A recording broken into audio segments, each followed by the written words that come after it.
تفسیر القرآن آج کا سبق سورۃ الاعراف آیت نمبر 106 سے 112 تک۔ اعوذ باللہ من الشیطان الرجیم، بسم اللہ الرحمن الرحیم۔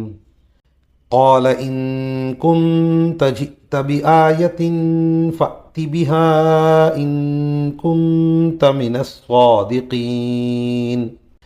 فألقى عصاه فإذا هي ثعبان مبين ونزع يده فإذا هي بيضاء للناظرين قال الملأ من قوم فرعون إن هذا لساحر عليم يريد أن يخرجكم من أرضكم فماذا تأمرون قالوا أرجه وأخاه وأرسل في المدائن حاشرين يأتوك بكل ساحر عليم۔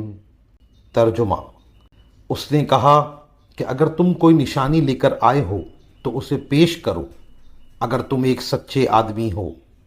اس پر موسیٰ علیہ السلام نے اپنی لاٹھی پھینکی تو اچانک وہ ایک صاف اژدہا بن گیا، اور اپنا ہاتھ گریبان سے کھینچا تو وہ سارے دیکھنے والوں کے سامنے یکایک چمکنے لگا۔ فرعون کی قوم کے سردار ایک دوسرے سے کہنے لگے کہ یہ تو یقینی طور پر بڑا ماہر جادوگر ہے، یہ چاہتا ہے کہ تمہیں تمہاری زمین سے نکال باہر کرے۔ اب بتاؤ تمہاری کیا رائے ہے؟ انہوں نے کہا کہ ذرا اس کو اور اس کے بھائی کو کچھ مہلت دو اور تمام شہروں میں ہر کارے بھیج دو تاکہ وہ تمام ماہر جادوگروں کو جمع کر کے تمہارے پاس لے آئیں۔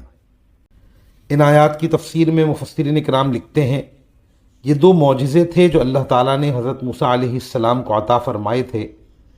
کہتے ہیں کہ اس زمانے میں جادوگروں کا بڑا چرچا تھا، اس لیے آپ کو ایسے معجزات عطا فرمائے گئے جو جادوگروں کو بھی عاجز کر دیں اور آپ کی نبوت ہر کس و ناکس پر واضح ہو جائے۔ جادوگروں کو جمع کرنے کا مقصد یہ تھا کہ وہ حضرت موسیٰ علیہ السلام کا مقابلہ کر کے انہیں شکست دیں۔ وآخر دعوانا ان الحمد للہ رب العالمین۔